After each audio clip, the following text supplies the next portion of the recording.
Tim nasional Indonesia hat-trick lolos ke Piala Asia pada level U17, U20, dan senior. Situasinya cukup kontras jika dibandingkan catatan timnas Malaysia pada ajang yang sama. Indonesia baru saja memastikan lolos ke putaran final Piala Asia U17 2025. Tim racikan Nova Arianto tersebut lolos dengan status 1 dari 5 runner-up terbaik pada babak kualifikasi. Pada babak kualifikasi, Indonesia menjadi runner-up grup G. Garuda Muda meraih 7 poin dari 3 laga. Australia yang jadi juara grup G juga punya 7 poin, unggul selisih gol dari Indonesia. Sementara Malaysia yang jadi runner-up grup H gagal lolos ke putaran final Piala Asia U17 2025. Harimau Malaya tidak mampu bersaing sebagai runner-up terbaik dengan 1 poin yang diraih dari 2 laga yang dijalani. Sebelumnya, timnas Malaysia juga gagal lolos ke putaran final Piala Asia U20 2025 yang digelar di Cina. Malaysia gagal lolos setelah hanya berada di peringkat keempat babak kualifikasi. Pada babak kualifikasi, Malaysia berada di grup E. Haikal Danis dan kolega hanya finish di posisi keempat klasmen akhir. Mereka meraih 5 poin dari 4 laga yang dimainkan. Berbeda dengan Malaysia, Indonesia lolos ke putaran final Piala Asia U20 2025. Tim racikan Indra Safri ini meraih hasil apik pada babak kualifikasi. Berstatus tuan rumah grup F, Indonesia lolos dengan status juara grup. Jens Raven dan kawan-kawan mampu mengumpulkan 7 poin dari 3 laga yang dijalani. Poin Indonesia sama dengan Yaman yang berada di posisi kedua, akan tetapi unggul selisih gol. Bukan hanya pada kelompok usia, Malaysia pada level senior juga belum pasti lolos ke Piala Asia 2027. Sebab Malaysia gagal lolos pada babak kualifikasi ronde pertama. Pada kualifikasi pertama sekaligus ronde kedua, kualifikasi Piala Dunia 2026 zona Asia, Malaysia finish di posisi ketiga klasmen grup D. Malaysia meraih 10 poin dari 6 laga yang dijalani. Malaysia masih punya peluang lolos ke Piala Asia 2027. Namun mereka harus bersaing dengan negara lain pada babak kualifikasi berikutnya.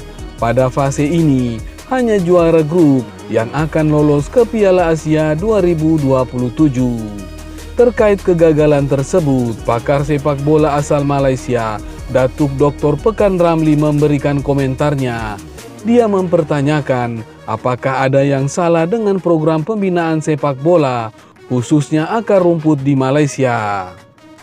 Dia melihat ada celah yang perlu diperbaiki karena pemain yang terpilih termasuk yang terbaik di Malaysia. Dia juga menyadari keterbatasan finansial menjadi salah satu faktor dalam menunjuk pelatih berkualitas, khususnya menangani tim muda di akademi, sistem atau pembinaan yang buruk jelasnya. Sementara itu, Federasi Sepak Bola Malaysia atau FAM resmi mengumumkan bahwa timnas senior Malaysia akan beruji coba melawan India dan Laos pada FIFA Matchday November 2024. Malaysia sudah sepakat jauh-jauh hari untuk beruji coba melawan India. Namun untuk lawan satu lagi, Malaysia menerima beberapa penolakan. Beberapa negara yang menolak adalah Afghanistan dan Bangladesh. Kondisi ini membuat Malaysia kemudian memutuskan untuk beruji coba melawan tetangga Asia Tenggara yakni Laos. Duel melawan Laos akan digelar di Bangkok, Thailand, yakni di Stadium Port Authority of Thailand atau PAT pada 14 November 2024. Stadion milik Laos sedang dipinjamkan untuk laga Korea Utara versus Iran. Setelah itu, Malaysia akan terbang ke India untuk melakoni laga uji coba kedua pada 17 November 2024. Malaysia sebelumnya beruji coba dengan Selandia Baru dan harus menelan kekalahan 0-4 dan berdampak pada penurunan ranking FIFA mereka. Uji coba melawan tim-tim lemah tampaknya menjadi pilihan bagi Malaysia untuk kembali menaikkan peringkat FIFA. Sebelumnya, 8 negara juga menolak tawaran uji coba dari timnas Malaysia di FIFA Matchday Oktober 2024. Akibatnya, timnas Malaysia hanya menjalani 1 laga FIFA Matchday pada Oktober lawan Selandia Baru. Beberapa negara yang menolak tawaran uji coba tersebut diantaranya adalah Kepulauan Solomon, Fiji, Tahiti, Kaledonia Baru, Vanuatu, dan Papua Nui Gini.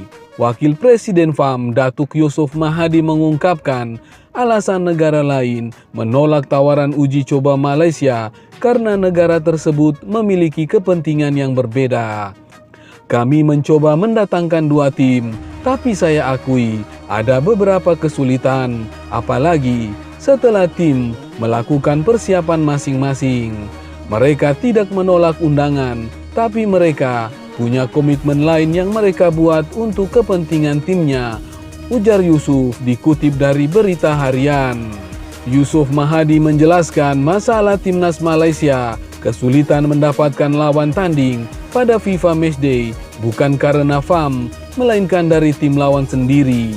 Dalam situasi sekarang, bukannya tim-tim besar yang tidak mau bermain bersama kami, karena mereka juga melihat kemampuan tim kami, tapi mereka punya target sendiri. Hanya saja waktunya mungkin tidak tepat karena mereka terlibat pertandingan lain, kata Yusof. Sementara itu, Ketua Umum PSSI Erick Thohir menyampaikan apresiasinya dengan lolosnya Indonesia ke Piala Asia di semua kelompok umur. Ini benar-benar catatan sejarah karena di semua kategori timnas kita bisa berlaga di babak utama Piala Asia. Ini bukti level kita sudah naik dalam waktu yang relatif singkat, ujar Erick Thohir dalam keterangan tertulis seperti dikutip dari rri.co.id. Saya apresiasi kerja seluruh pemain, tim pelatih, ofisial, dan pengurus PSSI karena pencapaian ini. Semua ini berkat kerja keras kolektif dan sesuai program yang dicanangkan, kata Erick Thohir.